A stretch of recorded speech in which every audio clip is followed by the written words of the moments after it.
बच्चों, आप लोगों को 10th क्लास की सिविक्स के चैप्टर की सेकंड वीडियो देने वाली हूँ।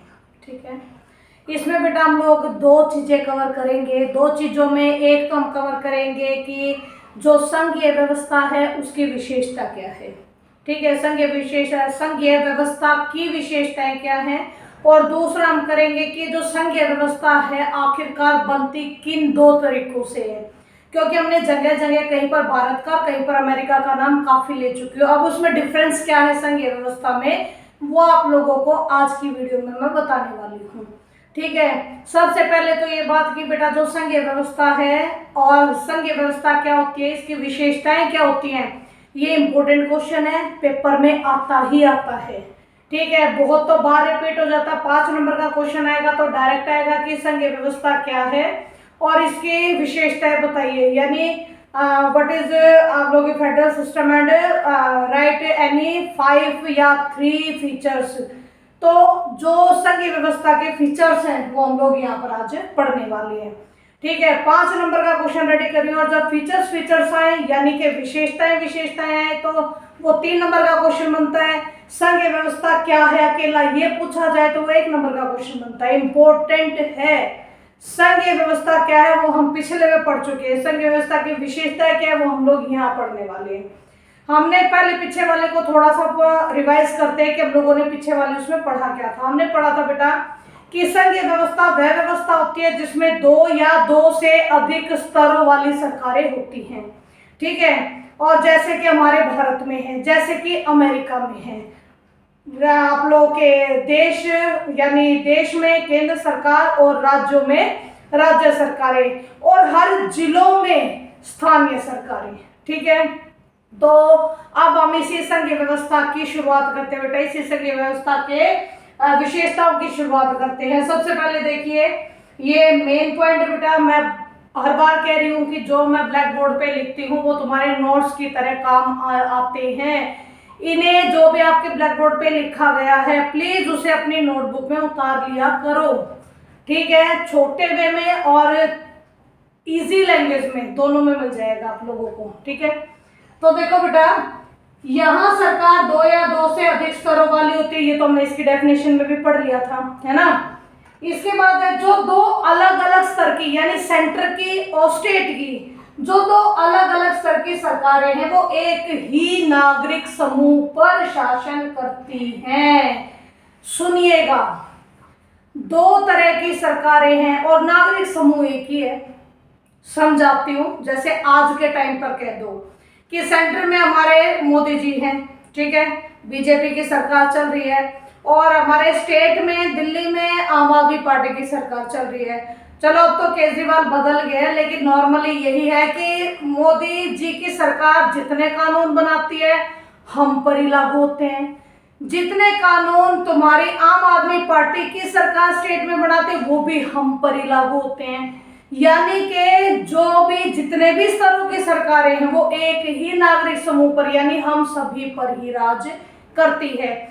अब तुम ये कहोगे मैम, जब हमारे ऊपर दोनों स्तर की सरकारें राज करती हैं तो क्या वो उनकी लड़ाई नहीं होती किसी बात को लेकर के, ये काम मैं करूं या ये अधिकार मेरा है? ऐसा हो सकता है ना, लेकिन बेटा ऐसा नॉर्मली नहीं है। नहीं क्यों नहीं है वो देखो, कानून बनाने, सेंटर और स्टेट अलग अलग, कानून बनाने, कर वसूलने यानी टैक्स लेने, और प्रशासन यानी एडमिनिस्ट्रेशन का काम करने का उनका अपना अलग अलग अधिकार क्षेत्र है।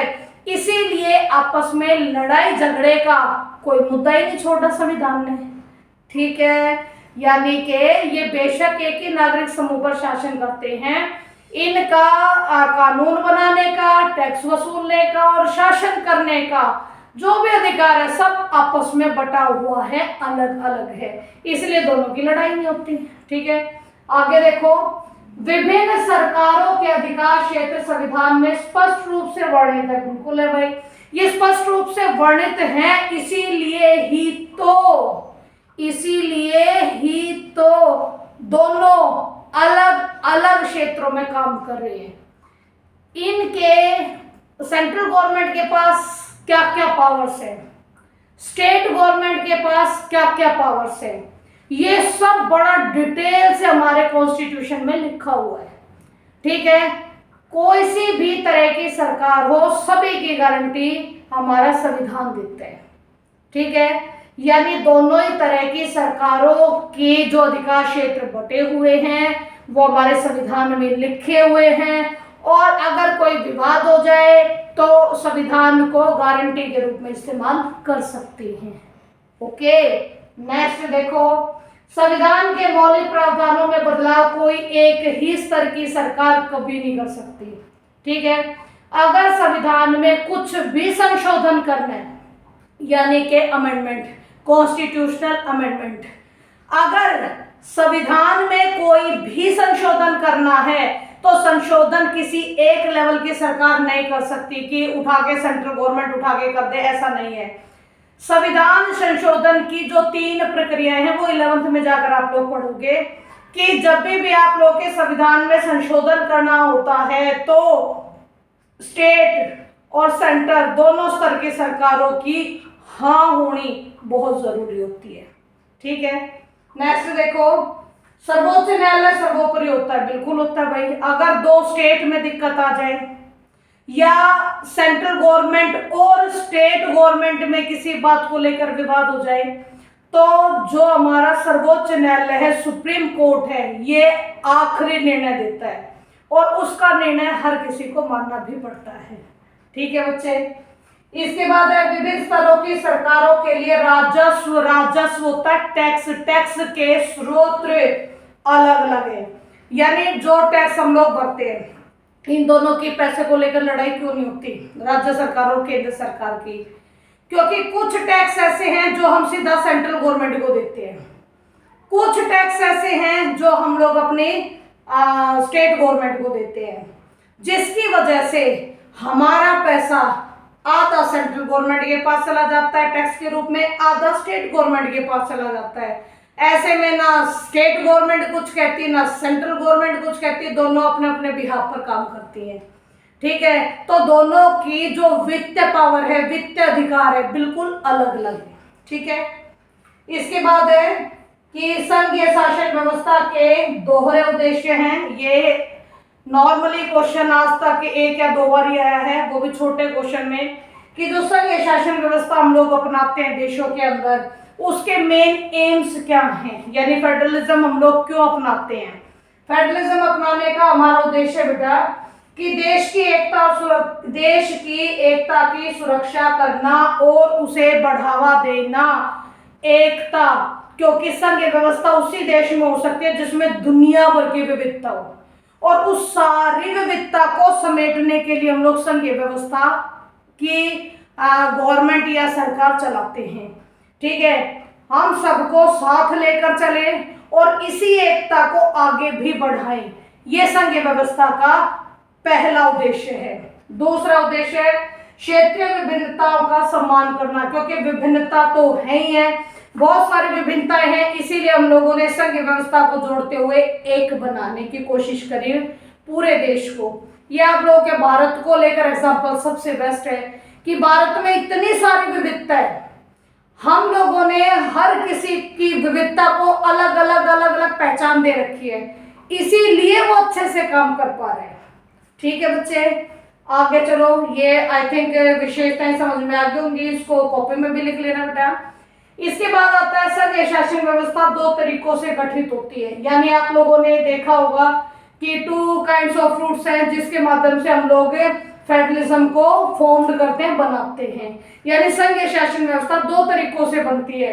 एक तरीका है साथ आकर संघ बनाना, एक है होल्डिंग टुगेदर फेडरलिज्म, यानी कि एक दूसरे के अंदर साथ रहकर संघीय व्यवस्था बनाना, फेडरलिज्म बनाना। देखिए इसमें क्या है, सिंपल सुनना, इसमें एक देश है, ठीक है, देश के अंदर अलग अलग स्टेट है, यहां पर हमारी जो सरकारें हैं, एक सरकार सेंट्रल लेवल पे है यहां पर जो देश में काम कर रही है, ठीक है, एक सरकार वो है जो राज्य में काम कर रही है। ये आप लोगों के राज्य 4 बना दिए थे मैंने, ठीक है। यानी इसमें जिसमें कमिंग टुगेदर, साथ आकर, यानी अपनी पहचान भी बनाए रखना लेकिन साथ आकर संघीय शासन बनाना, आपका फेडरलिज्म व्यवस्था की शुरुआत करना, सिस्टम बनाना। इसमें 2 या 2 से अधिक स्वतंत्र राष्ट्रों को साथ लाकर एक बड़ी इकाई बनाई जाती है। यानी 2 या 2 से अधिक यानी बहुत सारे स्टेट्स को भी, ठीक है, साथ लाकर एक बड़ी इकाई यानी एक पूरा एक देश बनाया जाता है। इसमें दोनों राष्ट्र अपनी अलग अलग पहचान और संप्रभुता को बनाए रखते हैं। इसमें दोनों राष्ट्र अपनी अलग अलग, देश अपनी अलग पहचान रखेगा, स्टेट अपनी अलग पहचान रखेगा। याद करो, मैंने एकात्मक और संघात्मक में दोहरी नागरिकता पढ़ाया था तुम लोगों को, ठीक है। दोहरी नागरिकता में क्या था कि बंदा देश का पहचान पत्र भी साथ में रखेगा और जिस स्टेट का वो है उस स्टेट का भी पहचान पत्र साथ रखेगा। यानी देश का अपना महत्व है और स्टेट का अपना महत्व है, ठीक है। दोनों अलग अलग लेवल पर अपना काम करेंगे, अपनी पहचान बना के रखेंगे, अपनी स्वतंत्रता बना के रखेंगे, लेकिन साथ मिलकर काम करेंगे, ठीक है। इसका अगर मैं अपने आसपास से, जैसे हम लोग और आप लोग इस्तेमाल कर सकते हैं एक एग्जांपल, कि मान लो एक बाप के 3 बेटे हैं, ठीक है, और सब के सब एक ज्वाइंट फैमिली में रहते हैं। तो ज्वाइंट फैमिली में एक बेटे का परिवार बना, दूसरे का बना और तीसरे का बना, ठीक है। उन सब की शादियां हुई, बच्चे हुए, तीनों के तीनों एक ही फैमिली में, एक ही घर में ऊपर नीचे जैसे भी रह रहे हैं, लेकिन एक बड़ा अपने खुद कमाता है, खुद खर्च करता है, अपनी पहचान बना के बैठा है। दूसरा खुद कमाता है, खुद खर्च करता है, अपनी पहचान बना के बैठा है। तीसरा भी खुद कमाता है, खुद खर्च करता है, खुद ही पहचान बना के बैठा है। लेकिन घर के बाहर वो सब एक ही परिवार के बच्चे कहलाते हैं, ठीक है। यानी बेशक वो अलग अलग अपना काम कर रहे हैं लेकिन एक ही परिवार में इंक्लूडेड है। ये है आप लोगों का साथ आकर संघ बनाना, साथ में रहेंगे, साथ में काम करेंगे, लेकिन अपनी पहचान अलग अलग बनाकर रखेंगे, ठीक है। इसके एग्जाम्पल बेटा यूएसए है, ठीक है, अमेरिका, जो मैंने बताया था, एक अमेरिका का पहचान पत्र होगा, एक न्यूयॉर्क का पहचान पत्र होगा आदमी के पास, ओके। नेक्स्ट स्विट्जरलैंड और ऑस्ट्रेलिया, ये 1 नंबर का क्वेश्चन, या तो ये डायरेक्ट आता है बेटा, या फिर आप लोगों का इसमें कुछ इस तरह का क्वेश्चन भी आने लगा है कि जो स्टार्टिंग के आप लोगों के क्वेश्चंस होते हैं जो मल्टीपल चॉइस वाले होते हैं, उसमें आप लोगों को लिख के सामने वाला देता है कि अमेरिका में किस तरह का की संघीय व्यवस्था है, तो आप लोग बताते हो कि कमिंग टुगेदर फेडरलिज्म है वहां पर, ठीक है। इसमें प्रांतों को समान अधिकार होते हैं, यानी जितनी भी स्टेट होती है उन सबको इक्वल राइट्स होते हैं सेंट्रल गवर्नमेंट के। यानी सेंट्रल गवर्नमेंट अपने अलग से पावर कितनी रखे, स्टेट गवर्नमेंट के पास भी पूरे पावर्स होती हैं। नेक्स्ट देखो, होल्डिंग टुगेदर फेडरलिज्म, यानी साथ में मिलकर संघीय व्यवस्था बनाना।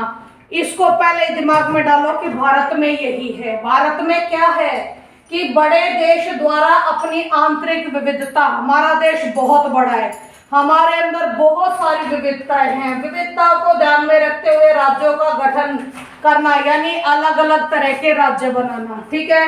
और फिर केंद्र व राज्य में सत्ता का बंटवारा कर देना, यानी केंद्र के पास ज्यादा पावर चली जाती है, स्टेट के पास थोड़ी कम पावर रह जाती है। ये इंडिया में है। अदरवाइज केंद्र सरकार और राज्य सरकार के पास भी प्रॉपर तरीके से अलग अलग इक्वली आप लोगों की शक्तियां हो सकती हैं, ठीक है। इसके बाद बेटा केंद्र सरकार ज्यादा ताकतवर होती है, ये इंडिया के लिए तो बेस्ट है क्योंकि इंडिया में केंद्र सरकार को ज्यादा शक्तियां दी गई हैं हमारे संविधान में, ठीक है, इसकी इतनी सारी विविधता को देखते हुए।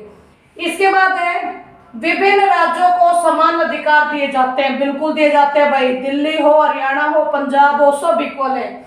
लेकिन विशेष स्थिति में, यानी किसी स्टेट की कुछ विशेष स्थिति हो जाए तो उस प्रांत को विशेष अधिकार भी दिए जा सकते हैं। जैसे कि हमारे यहाँ जम्मू कश्मीर को दे रखा था धारा 370 के तहत विशेष राज्य होने का दर्जा।